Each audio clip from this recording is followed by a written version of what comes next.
Здравейте! Ние сме на Цали Мали град. Днес тъпо си играхме и изведнъж баща ни извика да видим това същество, наречено богомолка. Тя е родственик на хлебарките. Има перфектен камуфлаж и може да седи много дълго време неподвижна. Много интересно как си бъхти главата малко. Те са, повечето са активни през деня и са около 3-4 мм. От 4 см до 8 см. И обикновено, както тя каза, са активни през деня.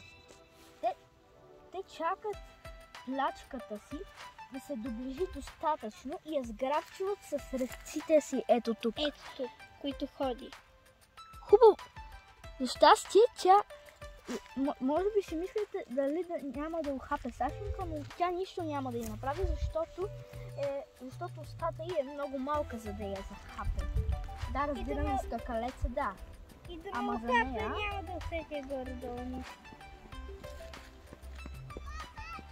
Изглежда на листенца. Има крила, но обикновено не ги използват богомолките много.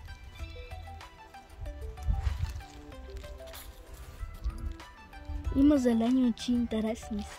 Като на листенца. Прилича на извънземно. Да. Сега, довиждане. Характерът на животните.